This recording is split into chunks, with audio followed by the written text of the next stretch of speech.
Welcome to Horror Franchise Wednesday. I just completed a long franchise. I want to do a smaller one now, so we're going to do a trilogy, and that's going to be the Basket Case trilogy. I have seen the first one a couple of times before.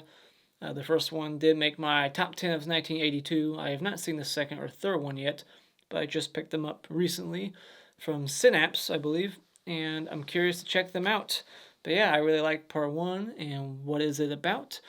It is about a young man carrying a big basket that contains his deformed Siamese twin brother seeking vengeance on the doctors who separated them against their will. This movie was written and directed by Frank Henenlotter, who would go on to direct the sequels Frankenhooker and Brain Damage, a movie that a lot of people prefer and love, but I think this one's more enjoyable. Uh, I don't know what it is about Brain Damage, but it just wasn't that good to me. But I enjoyed it. It doesn't hold up like Basket Case. This one I much prefer. Anybody else? But yeah, so let's get into it. What do I like about Basket Case? I like the look of Belial, the Siamese brother. He is very freaky looking, and I love his scream. It's very haunting. I just think it's absolutely chilling. That is just a freaky scream. And I love that he doesn't talk. They write in the like supernatural power of like speaking to each other through their minds. Like his brother Dwayne can hear what Belial is saying. Like he's speaking to him in his mind. So I like that. I like that they did that because if Belial was just hopping around speaking in some weird corny voice, like in Brain Damage, I just think it would be too silly. And the effects in this movie aren't that bad for a $35,000 budget. The stop motion was pretty cool, and I like the kills in the movie. They're very bloody. There's lots of blood, and people's faces getting scratched up, and you actually get like wound effects instead of just fake blood splashed on their face. There's actually like some effects being done here, and a person getting split in half. Like there's some cool kills in here. It's funny and violent at the same time. And I also just really like all the wacky side characters, like all the tenants at the hotel. The one lady who gives the main guy this big history lesson of the hotel and just quietly walks away right afterwards. Really weird. And the one guy who's a thief, but just also always drunk at the front of the hotel, and the hotel owner, he's really funny. This isn't a hotel, it's a nut house. There's some really good dialogue. And so also I love the unique revenge plot. I always like a good revenge movie. This premise is a little similar to a movie that just came out last year that I love. I won't say what it is because I think that will be a bit of a spoiler, but you should definitely check that movie out that I'm not going to name, but very similar to this movie in a way. Getting into what I didn't like about the movie is some of the acting is just too bad even for me. Like I watch a lot of low budget films. I watch movies with terrible acting all the time, but some of the acting in this movie is just so horrible that it's cringy. Like it's very bad. Some of these actors are just horrible. There's fun bad, and then there's just bad that just makes you cringe. And there's some of that in this movie, like line delivery where they're like, "Oh no," instead of actually acting scared. It's just like, "Oh no." It's like that bad. It's awful. Also, because of its low budget, there are some bad moments in the sound design. Some like the flashback sequence with the surgery.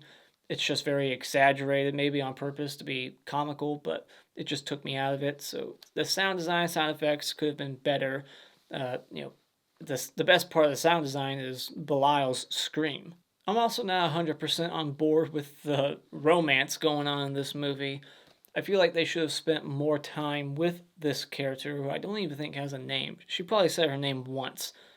I swear to God, like in the third act, he's still calling his girlfriend like the girl, the receptionist. Does she have a name? I'm just not into their relationship. I think they should have spent more time together. It just felt so fucking forced. Like I guess she's desperate because she is very forward. Like she's begging him to go out with her, and like that scene where he does tell his backstory, and they go into that 10-minute flashback, and he's getting drunk. Like, that should have been a scene with her, and him telling her all that, opening up to his new girlfriend. But instead, it's just some hooker at the hotel. And I did not care to see the actor who plays Dwayne butt-ass naked. A, because I just don't want to see that. But B, it doesn't make sense, that whole scene. I don't understand what's going on there, what they're saying. Like, it's a dream sequence, but not also. Like, I don't get it. So final thoughts to me, I think this is an impressive, ultra low budget, gritty film that isn't going to be for everyone because of the low budget look and feel and some of the bad acting, but I enjoy it. There's hardly any slow moments in the movie. It's got a very short run time. There's colorful characters, some corny dialogue, and it's a must-watch cult classic in my opinion. So when it comes to Basket Case, I really enjoyed this movie, so I'm giving it 4 out of 5 stars. Alright, spoiler discussion. So, Dr. Liftlander is the opening kill, like a slasher movie. This movie has some slasher moments, some POV, and the breathing of Blau. And he is an awful actor. I didn't write down his lines, but the way he delivers them is pretty piss poor. And I love how he just empties his gun at a shadow. Like, he takes his 6-round revolver and just like a moron. Like, you're like, please kill this guy because he's an idiot and we don't need him on this earth anymore. So get rid of him. And he gets killed the same way that a lot of these people get killed. Like the hand in the mouth, like just bashing the head. A bunch of scratches down the face. And so then the main character, Dwayne, gets to the hotel, and I love how he bumps into this lady who gives him this whole like speech about the history of room 7. Like, oh, you're so lucky, room 7. It's lucky number 7. And she goes on and on about the previous tenant, and then she just walks away. She doesn't say goodbye, and she just walks. It was such a strange lady. And so I love the moment when he goes down, he asks for directions to a pizza place, and before the hotel owner can say where the next best pizza joint is, the drunk down there, Donovan, he says it, and the look on the hotel owner's face cracked me up. He was just staring at him like he wanted to kill him. Like, that was supposed to be my line. I was supposed to tell him where to go eat, you son of a bitch. Like, the look he gives him, it's hysterical. Like, he was that offended that he got cut off and someone else spoke for him. And so I love how he's just constantly feeding Belial like 20 burgers, and at one point he just feeds him the burgers with the wrapping still on the burgers, like wrapped around it. Doesn't even like undo it, he's just eating it. So now it begs the question, since we know he eats, does Belial shit? They say that they only share flesh, like they don't share a heart. So Belial has all his own organs. He's not sharing a heart or lungs with, Dwayne, so that's why they both survived the separation. But it's not possible. This is fiction. Like, there's no fucking way that Belial could still be alive and breathing. He has no legs, and he has no asshole. He never shits. He's in the toilet later on, but I don't think he was in there to take a shit. He was in there to hide. And it's a small toilet. How did he fit in there? Belial's not that small. But does he shit? Then we're introduced to Dr. Needleman, the second doctor responsible for their separation, and I am surprised he has any business. He has one customer in there, this older lady, and he keeps giving her the wrong prescriptions, but she keeps coming back to him. But just look at his place. Are you really that surprised that he fucked up your prescription? Look at his place. A, it's very tight and claustrophobic, but B, it's cluttered as fuck. There's shit everywhere. This guy is not organized. He looks like a drunk. This is not a doctor you want to go to. He is a last resort. And I love how he has a padlock on the basket. Like, it's a wicker basket. It's not... I mean, he's keeping Belial in there, but if you're just a stranger walking by, you're like, really? You think that padlock's going to keep me out of that wicker basket. If I want what's in there, it's going to be real easy to break that off. We get kind of a wasted opportunity for an extra kill at the theater. Dwayne goes to the movie theater and falls asleep, so why go if you're not going to watch it? But the guy steals the basket and gets attacked by Belial, but he doesn't die, so that was just a wasted opportunity. You could have had a great kill there. So then Dr. Needleman gets killed, and it's a great reveal of Belial because we haven't really seen him yet in full form. We've just seen his hand, which clearly looks like just someone on set wearing a glove. It just looks like a big old rubber glove.